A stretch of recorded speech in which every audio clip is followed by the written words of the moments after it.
Apakah Anda yakin Anda menjalani masa Prapaskah ini dengan cara yang benar? Banyak orang percaya bahwa pengorbanan kecil seperti berhenti makan daging atau menghindari kesenangan tertentu sudah cukup. Namun, Padre Pio mengajarkan kepada kita bahwa pertobatan sejati jauh melampaui tindakan-tindakan ini. Bagaimana jika saya katakan bahwa pengorbanan yang Anda lakukan mungkin tidak sedang membuka hati Anda kepada rahmat yang mengubah hidup yang ditawarkan oleh masa pekan suci ini?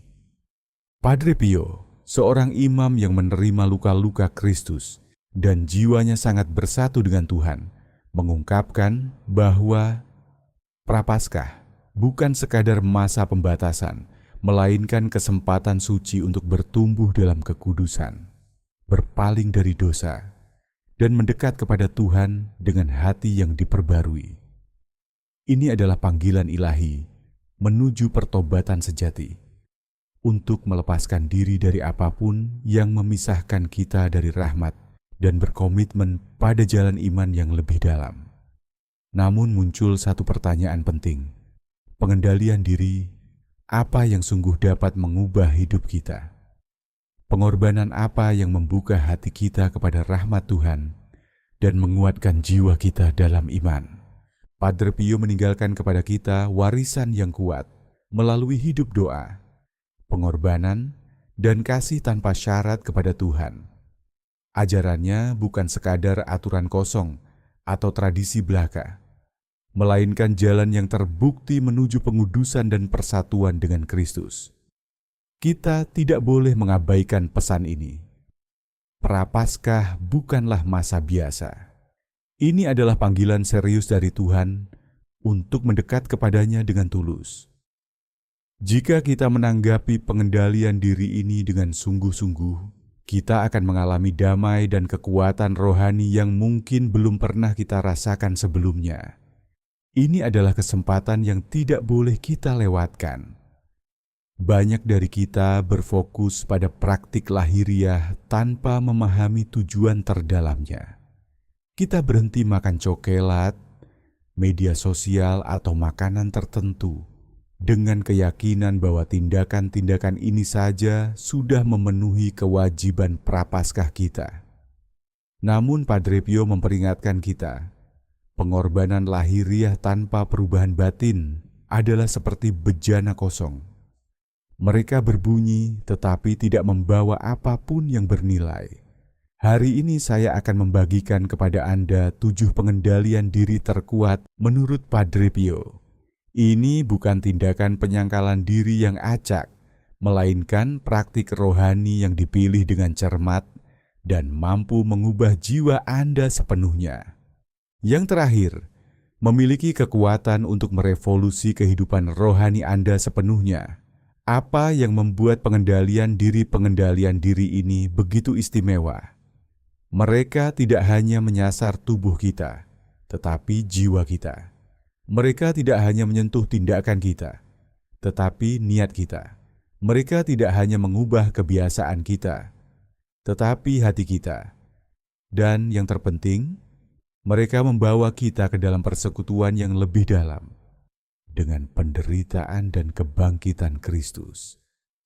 Inti dari apa yang kita rayakan dalam pekan suci ini.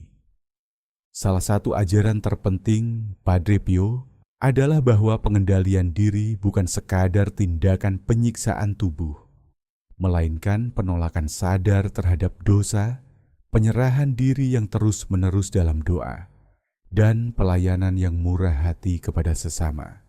Perjalanan Prapaskah yang sejati tidak hanya terdiri dari pantang makanan tertentu atau pengorbanan fisik yang tidak bermakna. Ini tentang transformasi hati yang mendalam, pertobatan sejati yang memungkinkan kita mendekat kepada Tuhan dan memantulkan kasih-Nya dalam kehidupan sehari-hari. Padre Pio menjalani Prapaskah dengan intensitas yang luar biasa.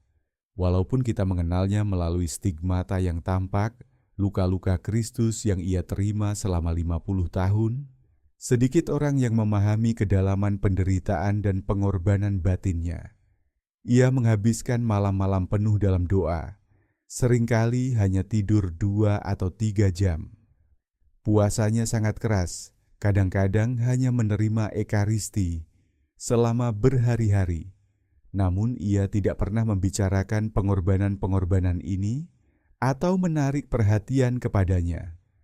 Baginya, semua itu hanyalah ungkapan kasih kepada Tuhan dan jiwa-jiwa. Namun Padre Pio adalah orang pertama yang akan mengatakan kepada kita bahwa praktik ekstrem semacam itu bukanlah yang diminta Tuhan dari kebanyakan kita.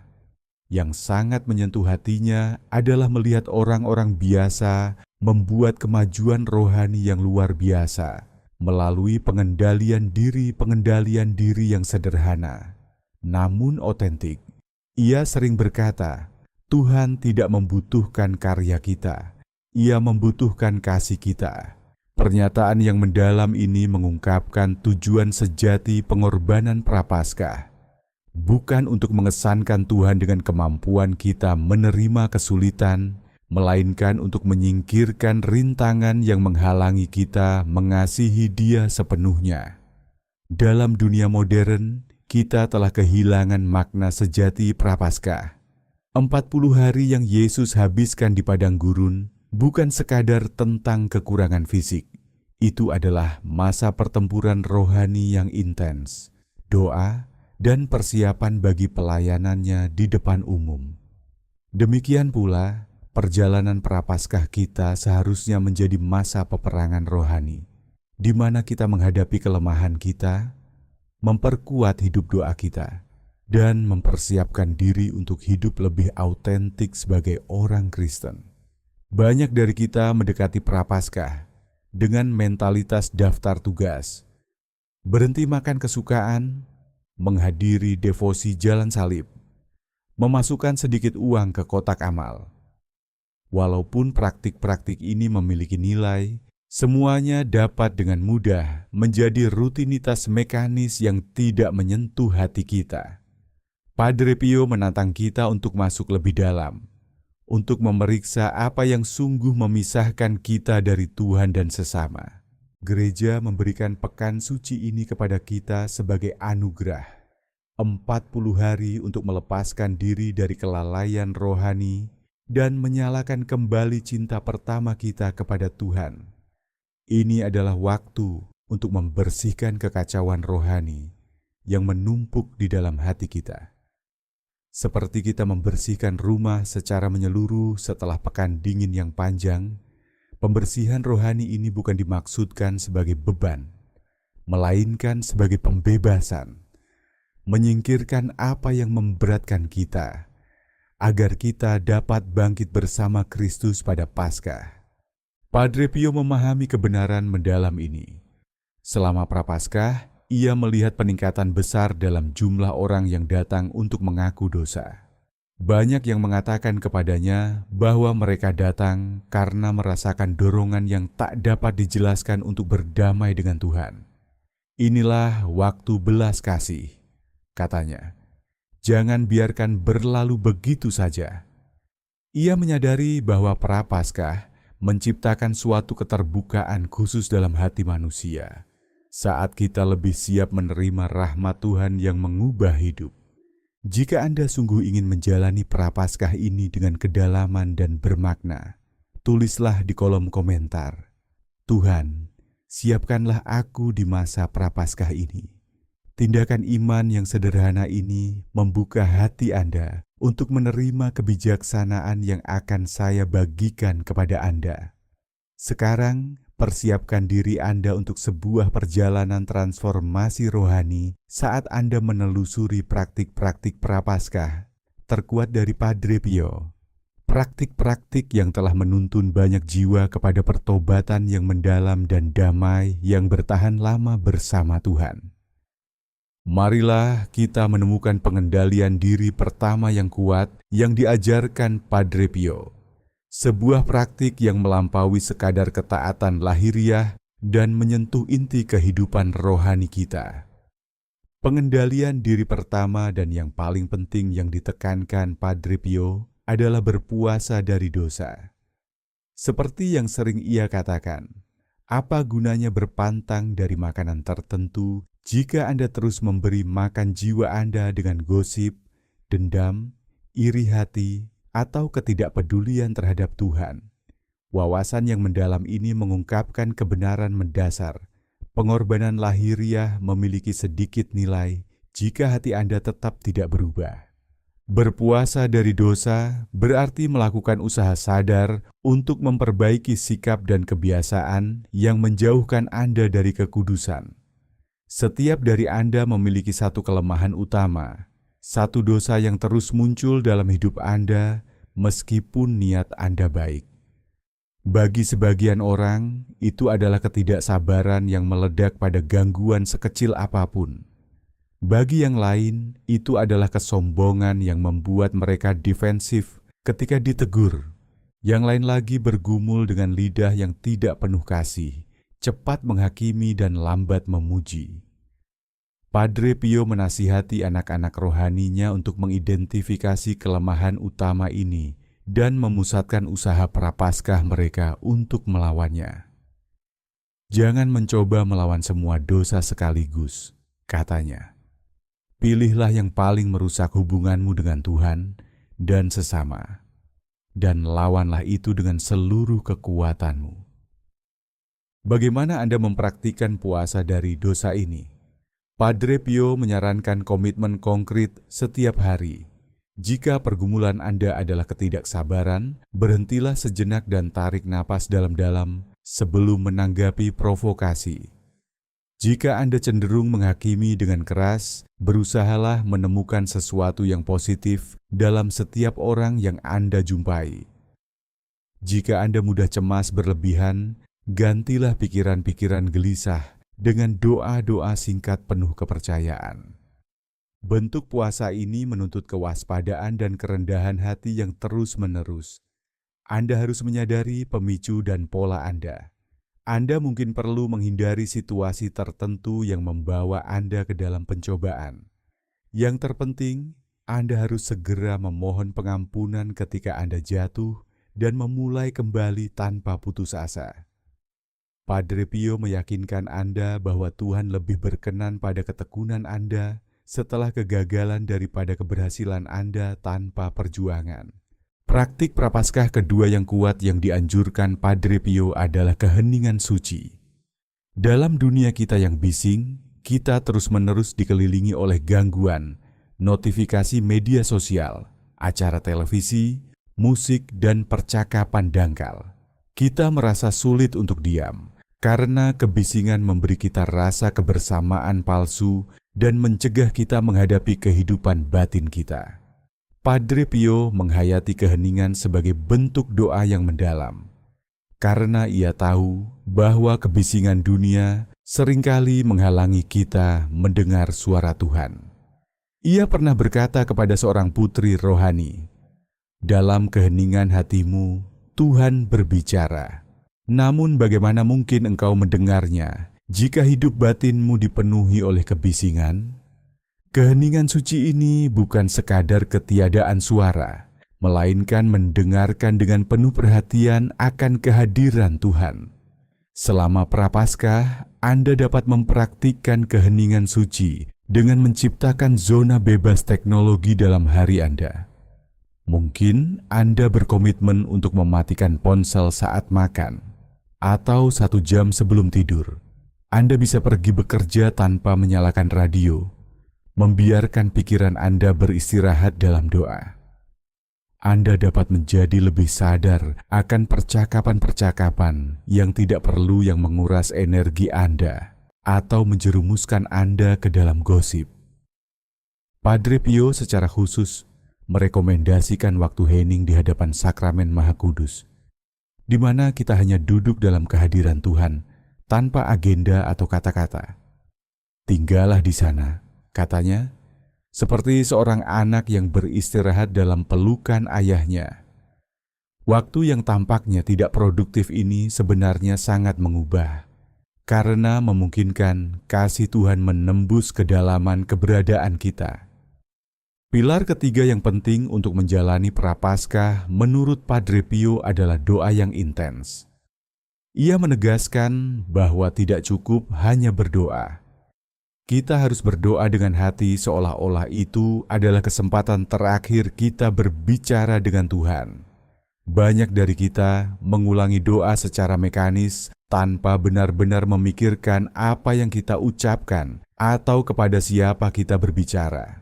Bagi Padre Pio, doa bukanlah kewajiban yang harus dipenuhi, melainkan kisah cinta dengan Tuhan. Para saksi melaporkan bahwa wajahnya berubah rupa saat berdoa, mencerminkan persekutuan intim yang melampaui kata-kata. Walaupun kebanyakan dari kita tidak akan mengalami doa mistik semacam itu, kita semua dapat mendekati Tuhan dengan ketulusan dan fokus yang lebih besar. Selama Prapaskah, Padre Pio mendorong untuk menyediakan lebih banyak waktu untuk doa, tetapi yang lebih penting lagi, membawa kualitas yang lebih besar dalam doa kita. Ia merekomendasikan doa rosario dengan devosi, merenungkan sengsara Kristus, atau menghabiskan waktu dalam adorasi Ekaristi. Ia juga menekankan pentingnya berbicara dengan Tuhan seperti kepada seorang sahabat dekat, mengungkapkan kekhawatiran, rasa syukur, dan permohonan kita dengan hati yang terbuka dan rendah hati. Satu praktik yang secara khusus dianjurkan Padre Pio untuk Prapaskah adalah jalan salib. Dengan berjalan bersama Yesus dalam jam-jam terakhirnya, kita mempersatukan penderitaan kita dengan penderitaannya dan memperoleh perspektif tentang cobaan kita sendiri. Ketika engkau merasakan beratnya salibmu, kata Padre Pio, ingatlah bahwa Yesus telah memikulnya untukmu, dan sekarang ia berjalan di sampingmu, menolongmu menanggungnya. Untuk memahami kekuatan 3 pengendalian diri pertama ini, pertimbangkan kesaksian Marco, seorang pengusaha yang datang ke San Giovanni Rotondo pada tahun 1960-an. Ia menggambarkan dirinya sebagai Katolik hanya dalam nama, kadang-kadang menghadiri misa, tetapi menjalani hidup yang sepenuhnya berfokus pada keberhasilan materi. Setelah pertemuan singkat dengan Padre Pio, di mana santo itu menatap matanya dengan intensitas yang menembus, Marco merasa terdorong untuk melakukan pengakuan dosa secara menyeluruh. Seolah-olah ia dapat melihat semua dosaku. Kenang Marco kemudian, aku tidak bisa menyembunyikan apapun darinya. Padre Pio memberinya 3 pengendalian diri.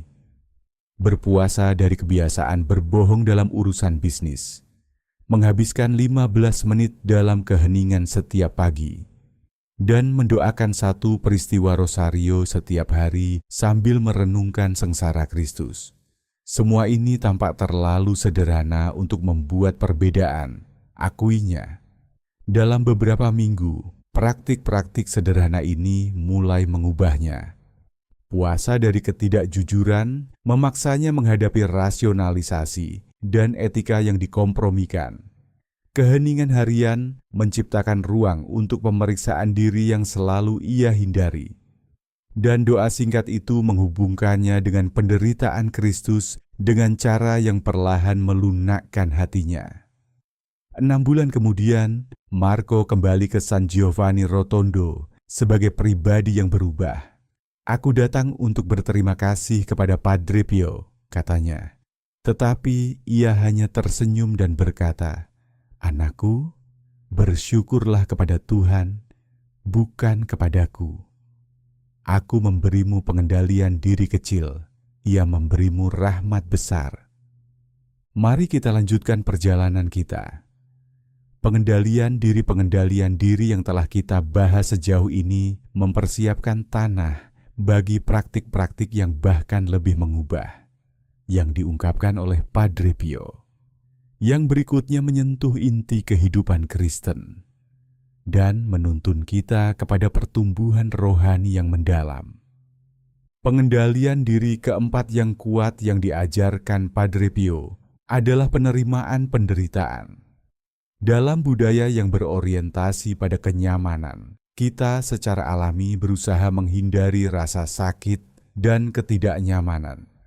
Kita minum obat pada tanda pertama sakit kepala. Kita mengatur termostat ketika suhu sedikit terlalu panas atau terlalu dingin. Kita mengalihkan perhatian dengan hiburan ketika menghadapi tekanan emosional. Tidak ada yang salah dengan kenyamanan yang wajar. Tetapi Padre Pio menyadari bahwa penghindaran kita yang refleks terhadap penderitaan seringkali menghalangi pertumbuhan rohani yang mendalam. Padre Pio menderita dengan sangat hebat sepanjang hidupnya, baik secara fisik, melalui stigmata maupun secara rohani melalui pencobaan batin dan serangan musuh. Namun ia jarang mengeluh. Ketika ditanya bagaimana ia dapat menanggung rasa sakit sedemikian besar, ia menjawab, "Melalui saliblah kita pergi ke surga." Ia memandang penderitaan bukan sebagai hukuman, melainkan sebagai kesempatan istimewa untuk bersatu dengan Kristus dan ambil bagian dalam penebusan dunia. Ini tidak berarti Anda harus mencari penderitaan atau mengabaikan perawatan medis yang layak. Sebaliknya, ini berarti menerima dengan damai dan penuh kepercayaan penderitaan yang tak terhindarkan yang datang kepada Anda. Ketika penyakit menyerang, ketika relasi menjadi sulit, ketika masalah keuangan muncul, alih-alih bertanya, "Mengapa aku?" Anda dapat berkata, "Tuhan, aku mempersembahkan penderitaan ini demi kasih kepadamu dan demi pertobatan jiwa-jiwa." Padre Pio mengajarkan bahwa penderitaan yang diterima dengan kasih menjadi penebusan. Penderitaan itu tidak lagi mengecilkan Anda, tetapi memperluas kapasitas Anda untuk berbelas kasih dan memahami. Ia berkata kepada anak-anak rohaninya, "Salib tidak akan menghancurkanmu. Jika bebannya membuatmu terhuyung, kekuatannya juga akan menopangmu." Selama Prapaskah, Anda dapat mempraktikkan pengendalian diri ini dengan sengaja menerima ketidaknyamanan kecil tanpa mengeluh. Mungkin Anda tidak langsung mengambil remote ketika merasa sedikit kedinginan, atau Anda menunggu dengan sabar dalam antrean panjang tanpa mengecek ponsel. Yang lebih penting lagi, Anda dapat mempersembahkan penderitaan besar Anda, rasa sakit kronis, duka cita, kecemasan, keputusasaan, sebagai doa bagi mereka yang lebih membutuhkan. Perhatikan bagaimana sebuah pohon menjadi lebih kuat ketika menghadapi angin dan badai. Perlawanan itu membuat akarnya tumbuh lebih dalam dan batangnya menjadi lebih lentur namun tetap kokoh. Demikian pula, jiwa Anda menumbuhkan akar iman yang lebih dalam dan kelenturan rohani yang lebih besar ketika Anda menerima penderitaan sebagai bagian dari pertumbuhan, bukan sebagai penghalang bagi kebahagiaan Anda. Pengendalian diri kelima yang ditekankan Padre Pio adalah mati raga jasmani, yang tidak hanya berarti berpuasa dari makanan, tetapi juga menyangkal kenyamanan yang tidak perlu dan kesenangan duniawi yang sering mengalihkan kita dari hal-hal yang esensial. Pada zaman Padre Pio, ini mungkin termasuk makan dan minum berlebihan atau hiburan yang berlebihan. Saat ini, hal itu lebih sering mencakup kecanduan media sosial, menonton hiburan secara berlebihan, konsumerisme, dan berbagai bentuk pelarian digital. Tubuh adalah pelayan yang baik, tetapi tuan yang buruk. Padre Pio berkata, mati raga membantu kita memperoleh kembali kendali atas nafsu jasmani, agar mereka melayani tujuan rohani kita, bukan menguasai kita. Penyangkalan kecil ini yang dilakukan dengan kasih kepada Tuhan dapat menguatkan kehendak kita dan memusatkan hati kita pada apa yang sungguh penting. Padre Pio mempraktikkan mati raga jasmani yang ekstrim, termasuk puasa berat dan penggunaan disiplin sebagai pengendalian diri fisik. Namun, ia berhati-hati untuk tidak merekomendasikan praktik sekeras itu kepada kebanyakan orang. Sebaliknya, ia menyarankan pengorbanan yang seimbang, yang menantang kita tanpa merusak kesehatan atau menghalangi kita menjalankan kewajiban. Misalnya, selama Prapaskah, kita dapat berkomitmen membatasi waktu layar dan menggunakan waktu itu untuk doa atau pelayanan. Makan lebih sederhana tanpa menghilangkan nutrisi yang diperlukan, mandi lebih singkat atau menggunakan air yang lebih sejuk, bangun 15 menit lebih awal untuk memulai hari dengan doa, berjalan kaki atau naik tangga alih-alih memilih cara yang lebih nyaman. Kuncinya adalah memilih mati raga yang menyentuh keterikatan Anda secara khusus. Jika media sosial menyita perhatian Anda, batasi. Jika makanan kenyamanan menjadi pelarian Anda, sederhanakan pola makan Anda. Jika tidur berlebihan adalah indulgensi Anda, pasang alarm lebih awal. Tujuannya bukan penderitaan demi penderitaan itu sendiri, melainkan kebebasan dari apa yang menghambat Anda secara rohani. Pikirkan praktik ini seperti memangkas pohon buah. Seorang tukang kebun yang terampil memotong cabang-cabang tertentu bukan untuk merusak pohon, tetapi untuk mengarahkan energinya agar menghasilkan buah yang lebih baik. Demikian pula, melalui mati raga yang dipikirkan dengan baik, Anda mengarahkan kembali energi Anda dari aktivitas yang kurang penting menuju pertumbuhan rohani dan pelayanan kepada sesama. Bayangkan berjalan melalui kebun buah di akhir pekan dingin. Anda melihat dua pohon berdampingan. Yang satu tampak tidak tersentuh, dengan cabang-cabang tumbuh ke segala arah, sebagian saling bersilangan, dan menciptakan kekusutan kayu. Yang lain telah dipangkas dengan hati-hati. Beberapa cabang dihilangkan, dan yang lain dipendekkan. Bagi mata yang tidak terlatih, pohon yang dipangkas mungkin tampak berkurang, bahkan rusak. Namun tukang kebun yang berpengalaman tahu pohon mana yang akan menghasilkan lebih banyak buah. Pohon yang tidak dipangkas akan menghabiskan energi untuk mempertahankan semua cabangnya, menghasilkan buah yang lebih kecil dan lebih sedikit. Pohon yang dipangkas, meskipun tampak kehilangan sesuatu, akan menyalurkan kekuatannya ke cabang-cabang yang lebih sedikit namun lebih kuat, yang akan menghasilkan buah yang lebih besar dan lebih banyak. Inilah tepatnya bagaimana Padre Pio memahami mati raga dan penderitaan. Apa yang tampak sebagai kehilangan menjadi keuntungan. Apa yang tampak sebagai pengurangan membawa kepada kelimpahan. Pengorbanan yang Anda lakukan selama Prapaskah, pemangkasan dalam hidup Anda, pada akhirnya membawa pada kesuburan rohani yang lebih besar. Sekarang, saat kita bersiap untuk menjelajahi dua pengendalian diri terakhir, yang dianggap Padre Pio sebagai yang paling kuat dari semuanya, tanyakan pada diri Anda. Penderitaan apa yang saat ini aku lawan, yang seharusnya dapat aku terima dengan kasih? Keterikatan apa yang perlu aku pangkas dari hidupku agar dapat menghasilkan buah rohani yang lebih besar? Pertanyaan-pertanyaan ini secara alami membawa Anda pada puncak ajaran Prapaskah Padre Pio, di mana semua praktik sebelumnya bertemu dan menemukan ungkapan penuhnya.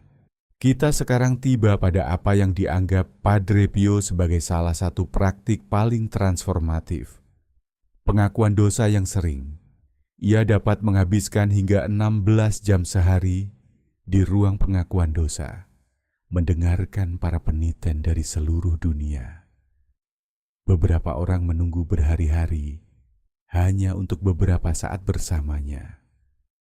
Mengapa ia begitu mengabdikan diri pada sakramen ini?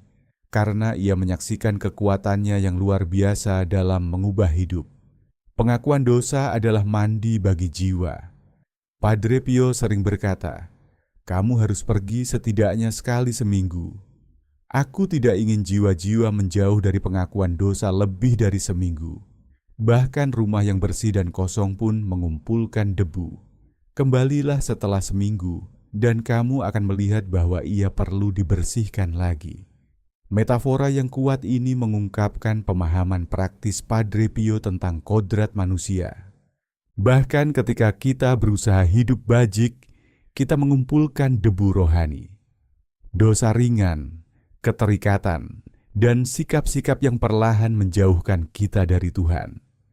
Pengakuan dosa yang teratur menghilangkan debu ini sebelum menjadi begitu tebal sehingga kita tidak lagi menyadarinya.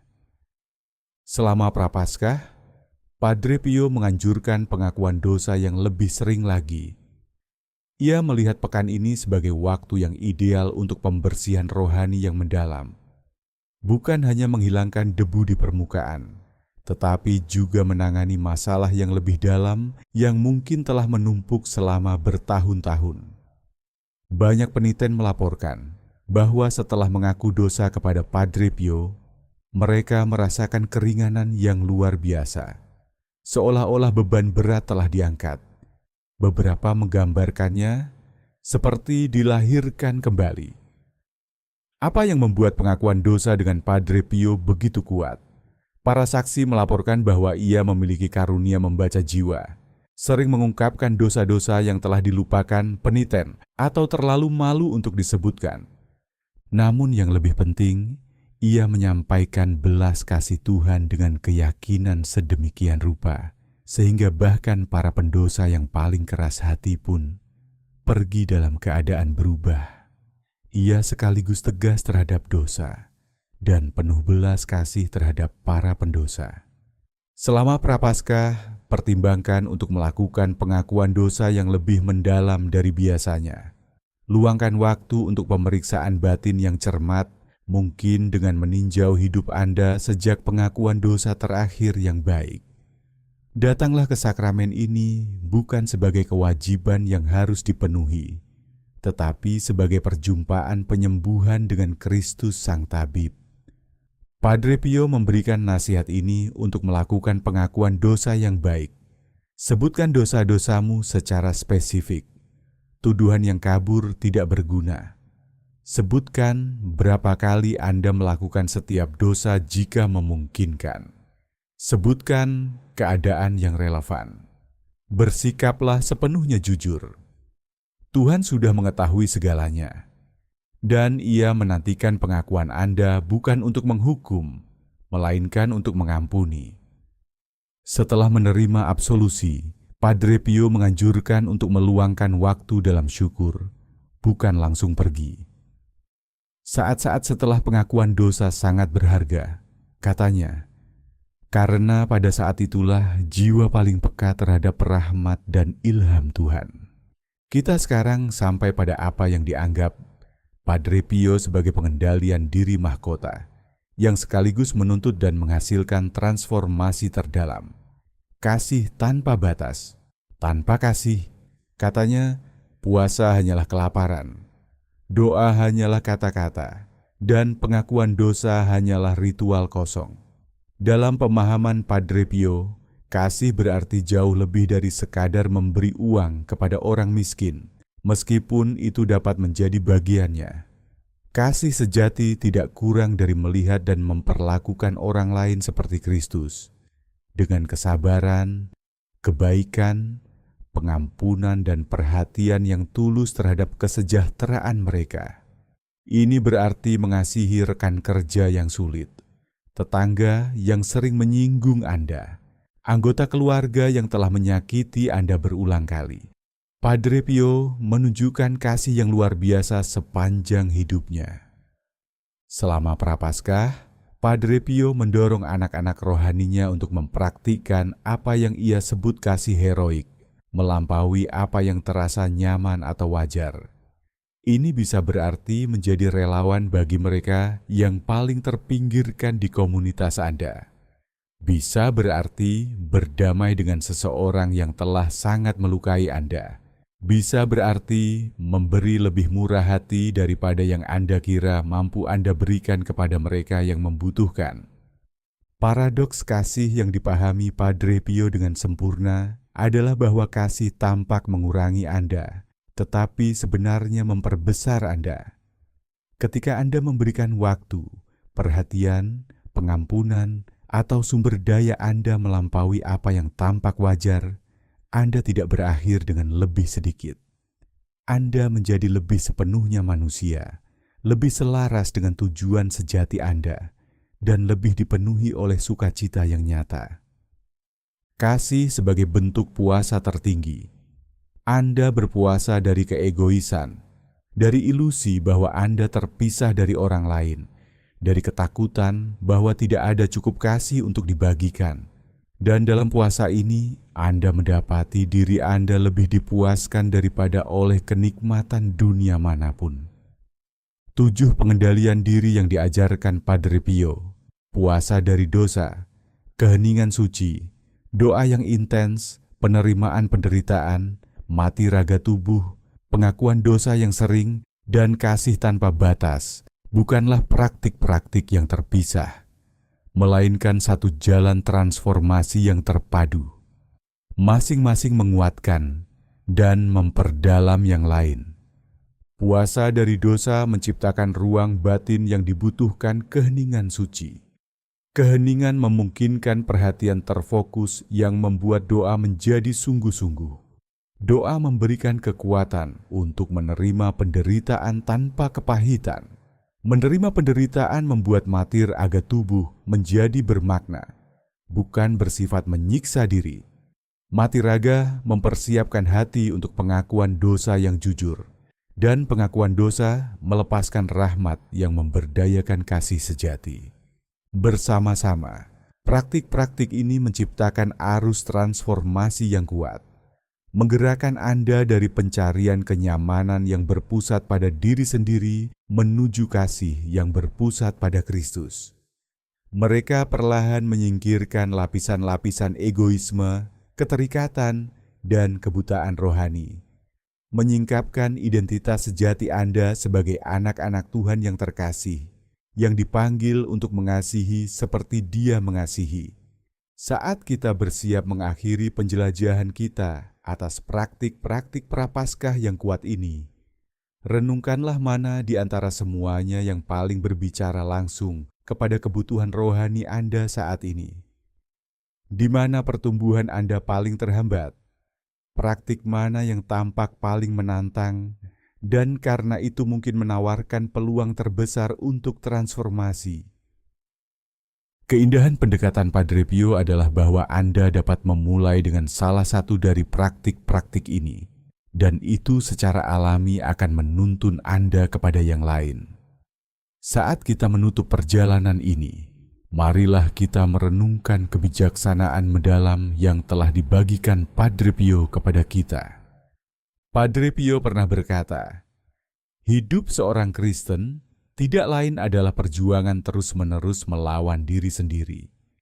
Tidak ada mekarnya jiwa menuju keindahan kesempurnaannya tanpa harga rasa sakit.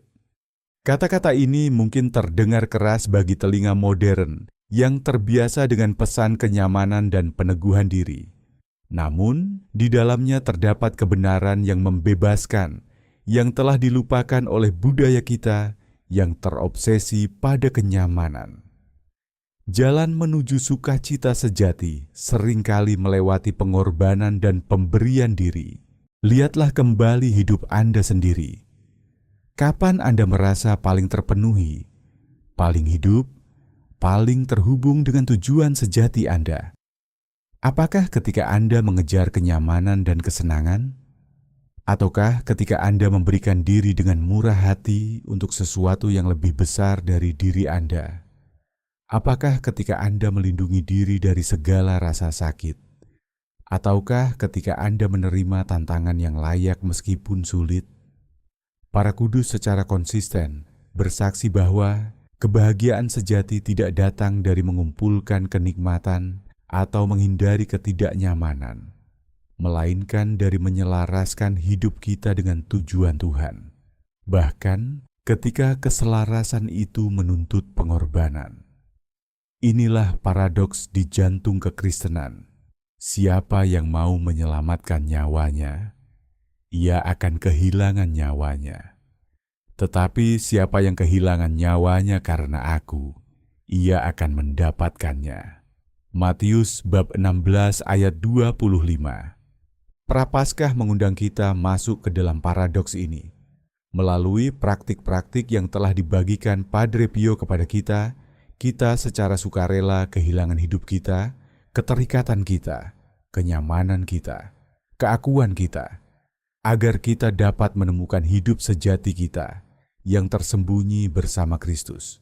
Kita merangkul salib bukan karena ketertarikan yang kelam pada penderitaan, melainkan karena kita tahu bahwa salib menuntun kepada kebangkitan.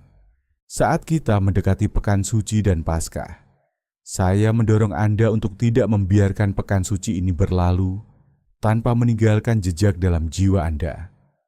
Pilihlah setidaknya satu dari pengendalian diri ini untuk dipraktikkan dengan niat khusus selama hari-hari dalam Pekan Suci. Mungkin Anda merasa dipanggil untuk memperdalam hidup doa, atau untuk berpuasa lebih sungguh dari suatu dosa tertentu.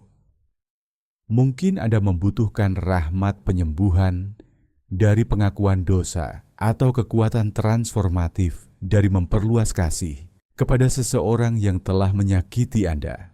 Praktik apapun yang berbicara kepada hati Anda, terimalah bukan sebagai beban, melainkan sebagai undangan menuju kebebasan dan sukacita yang lebih besar. Ingatlah bahwa Anda tidak sendirian dalam perjalanan ini. Roh Kudus yang sama yang membimbing Padre Pio melalui hidup kekudusannya yang luar biasa tinggal di dalam diri Anda, siap menguatkan dan mengilhami Anda jika Anda membuka hati terhadap dorongannya.